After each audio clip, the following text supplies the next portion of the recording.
So we're here inside the Hollands. This is our lot D.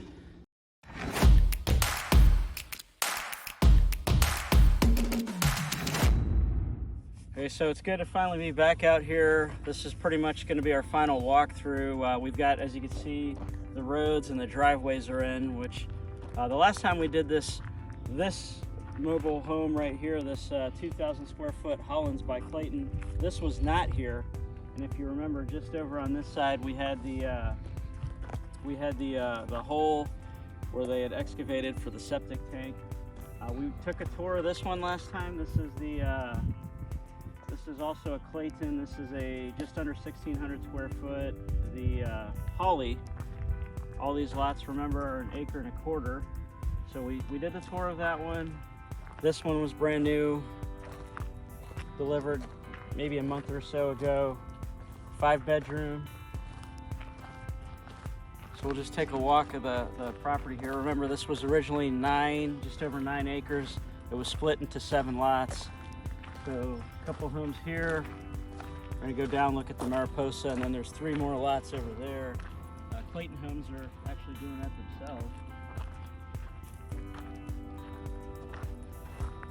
So over here, just past this driveway, you kind of see, if you remember from previous videos, the well pump, the tanks. That is a 3,000 gallon tank, and this well will serve 4 lots. So the lot back there is still available. That one needs to be developed. That tank is a lot larger, so shared. And remember, on the way we set this up is we want the well to be able to serve only 4 lots, because that's the limit for government-backed financing. So USDA, FHA, and VA, those are pretty popular, especially USDA out here. That's 0% down, and we're in the right geography, just far enough outside of the Phoenix area that we can take advantage of USDA financing. So very important that we only put 4 lots on a well so that people can qualify for those programs. So over here, this is my favorite. This is sort of the nicer one. This is by Cavco. This is also about 2,000 square foot.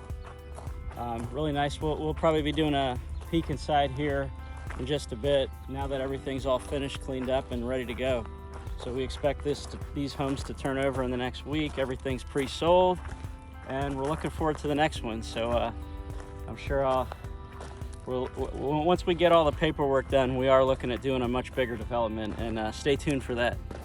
So I've been doing land investing for quite some time, and we've done quite a bit of land acquisition where we typically would just resell the land on terms so that we could generate passive income or cash flow.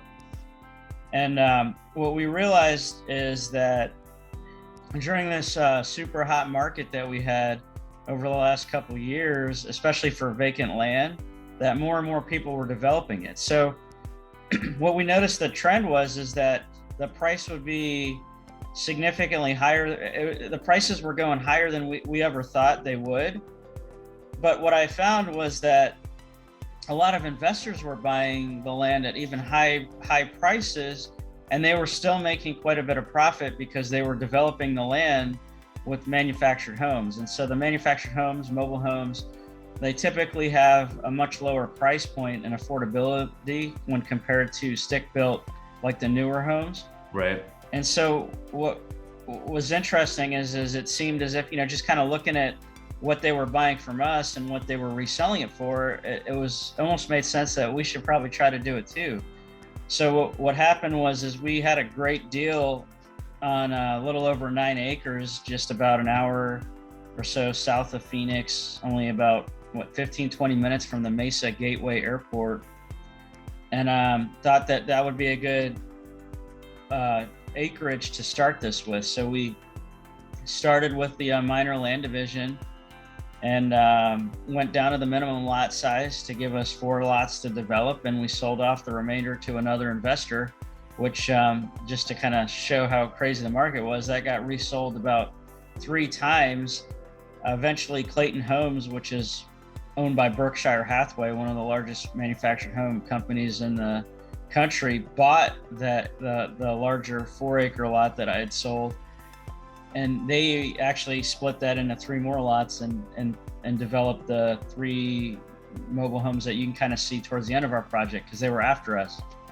And so that was sort of how we got into this.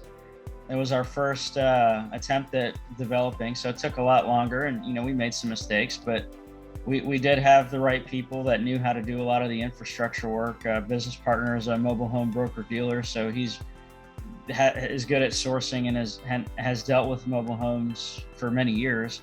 So we just put that together, where we split. After doing the minor land division, we put in the utilities, we dug the well, put the pumps in the tanks, which you can kind of see on one of the videos, and then we connected, we did the trenching for the septic, which you also see in another video. And they pulled us, so we put the electrical pedestals. There's a service transformer that was put in. They put SRP, the utility company, pulled the cable in each of the pedestals, those were connected to the house, the houses, and then you can kind of see the infrastructure being put in. And then at the end, after we did all the trenching for the septic and the well, we put the gravel road over to make it a lot easier and less muddy for the new residents to kind of get in there. Yeah, I remember the first day we went over there, we had our little hiking boots on and getting all muddy. Your wife got mad about getting the car dirty. Yeah, we basically had to proceed straight to the car wash when I showed the picture of us in the land, and I think one of the early questions was, is that the car? So we took care of that. But yeah, so the roads, putting in the gravel roads, I mean, maybe we didn't have to do that, but we put that in just to make it easy, so that the new homeowners will be able to have everything more or less ready for them. And I guess we'll be seeing some of these. We have some of the tours of the finished product to share. Yeah, I'll put up some videos of the insides of the homes as well. So during that phase, I know one of the things was electricity, but was there any parts of the project that you wish you would have, maybe recalibrated the timeline on when things happened? Well, I think if I had known the timeline, I mean, the biggest thing was I should have started with the electricity a lot sooner than I did. Yeah. And the other thing that I wish that I would have done is I felt like when we were doing the well, we were rushed into it, because I had thought I underestimated the time for the electricity. So I thought that doing the well, we rushed into it. So basically, we overpaid by a lot.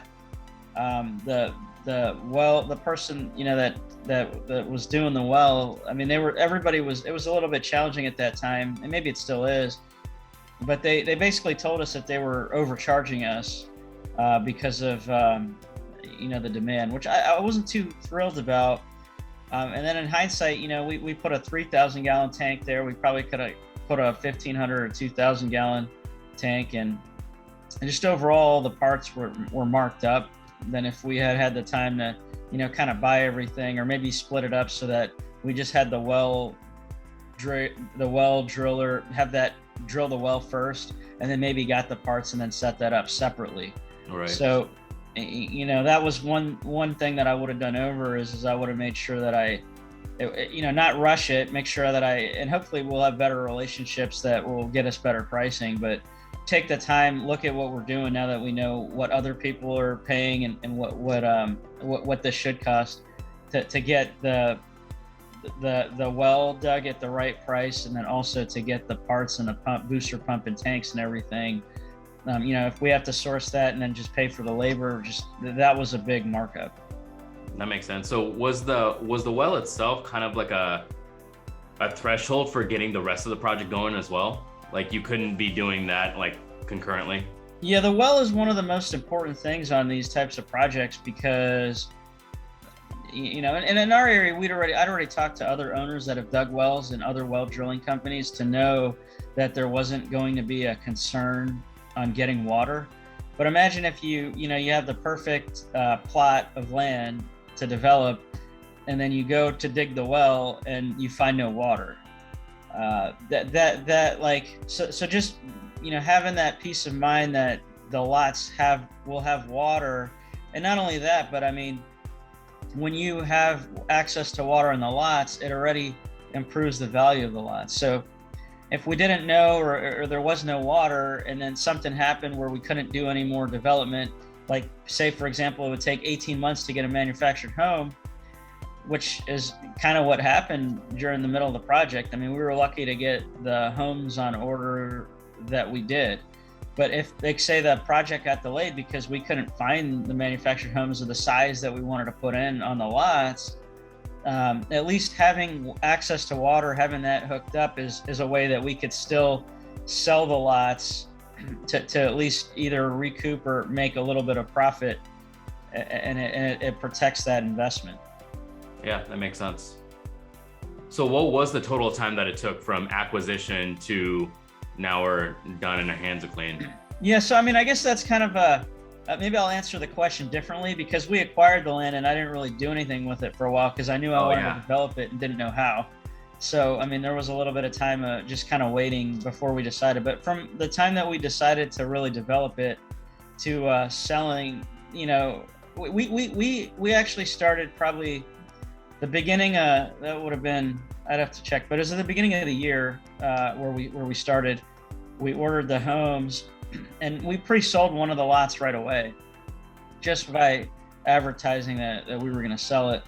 And then what after doing that gave us the peace of mind, and I think it was so that was, we started in January, we pre-sold one in March, and then we should have been done in August, but that's when we found out about the electricity. So we basically had to restart.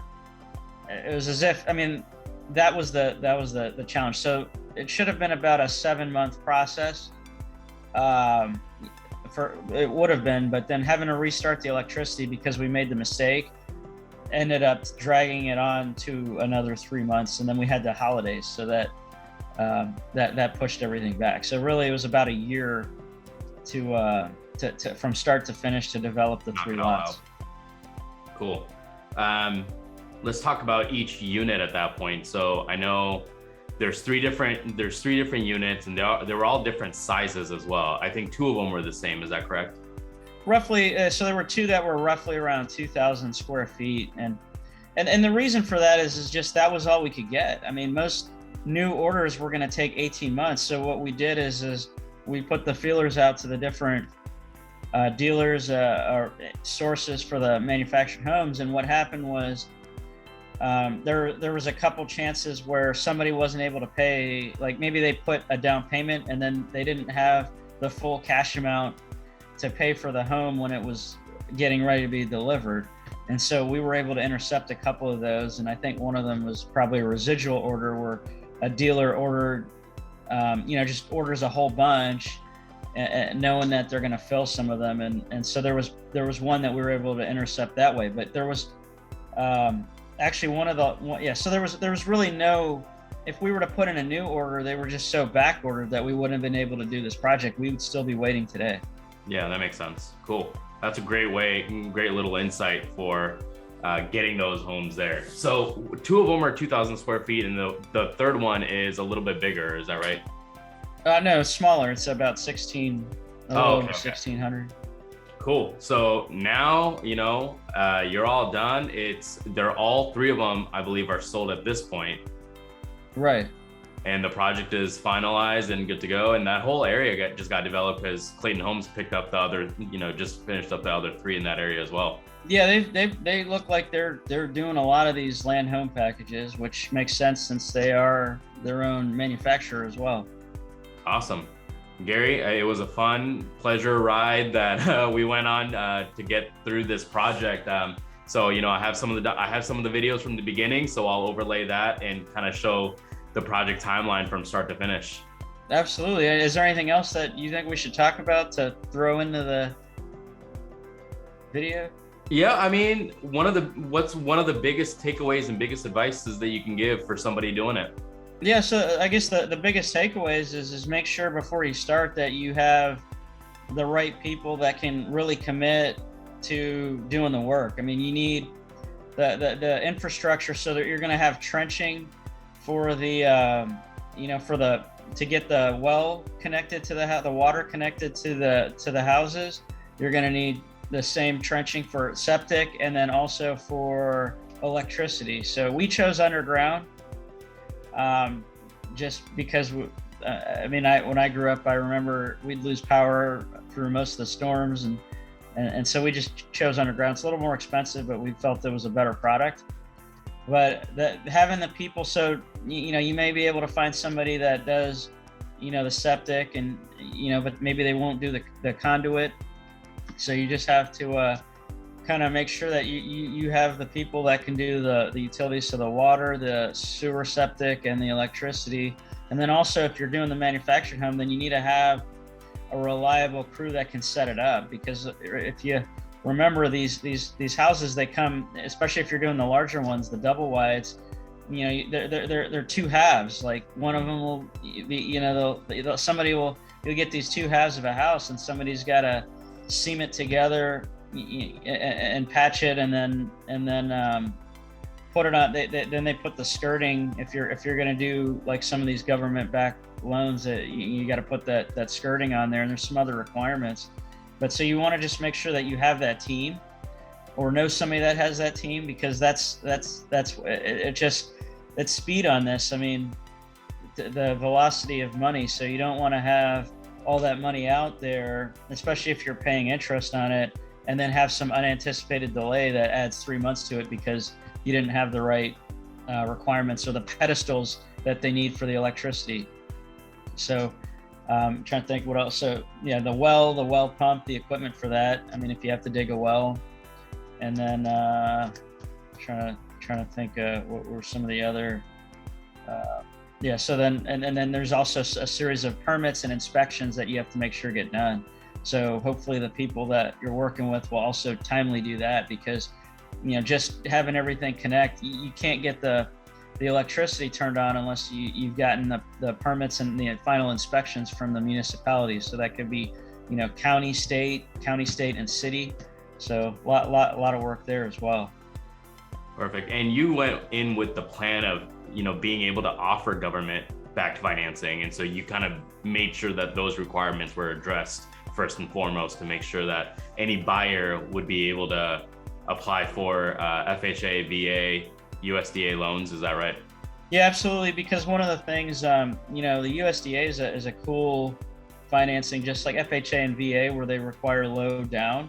Mm-hmm. And USDA, because the area that we did, it meets the map. So the USDA, it's Department of Agriculture. So those type of loans aren't necessarily going to be available to somebody in the city, but because of where we were in the outskirts of Phoenix, that's an applicable loan. So we wanted to make sure that we were set up that way. So on a development project, with a shared well, we made sure that we weren't going to put more than 4 on that well. And there's some other stuff with the skirting and some other little details like that are required for the inspection, engineer certificates, and some other stuff. Perfect. I think that's super helpful, and I'm glad, and congratulations on closing out the project. Is there anything else you want to add? No, I mean, just I'm glad that we were able to put this together, and hopefully it helps. I think manufactured housing is probably going to be it's going to be more in demand, especially with some of the price points that we're at, and it's more affordable. And some of these nicer ones, like if you take a look at that the one by Cavco, that Mariposa with the interior drywall, that those are really a great product, and I think that we'll be continuing to do this for the foreseeable future. Awesome. Thank you, Gary, for your time, and I look forward to documenting and checking out the next project. Yeah, we'll invite you for the ride. It'll be fun. Thanks.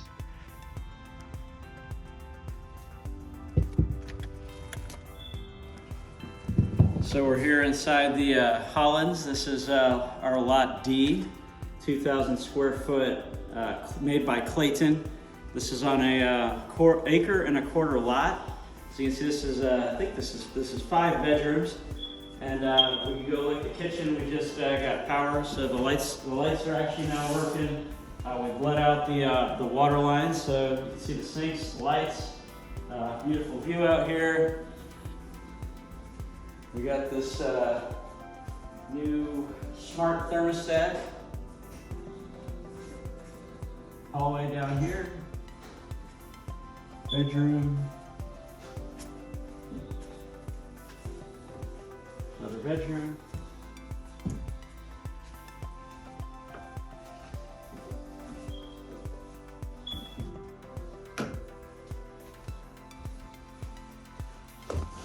Got a bathroom right in here.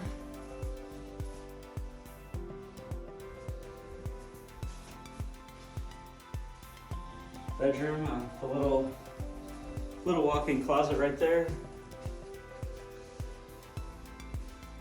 You can see quite a bit of development going on here. This is the project we've been working on for several months now. We'll be going in each one of these homes.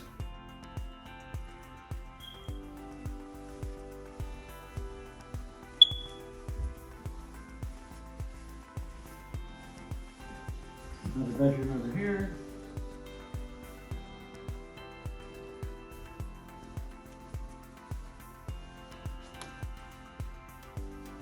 Probably have to put some batteries in these smoke detectors to stop the beeping.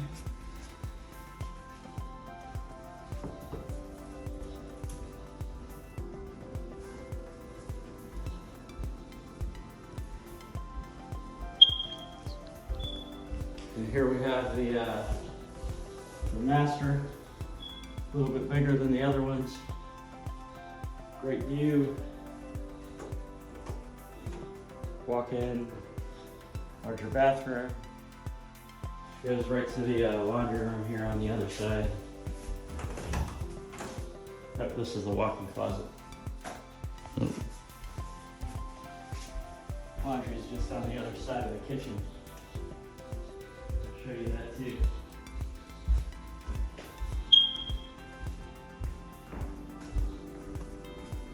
Space for the laundry. So 2,000 square feet. Brand new Clayton manufactured home, the Hollands model.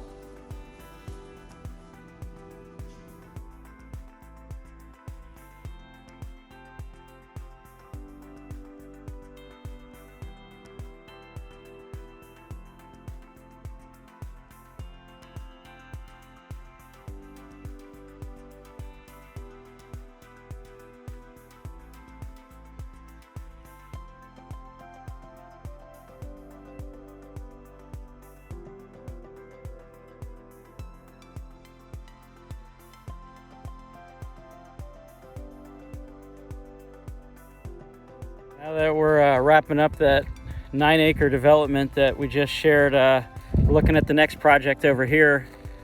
We've got 60 acres, not too far away.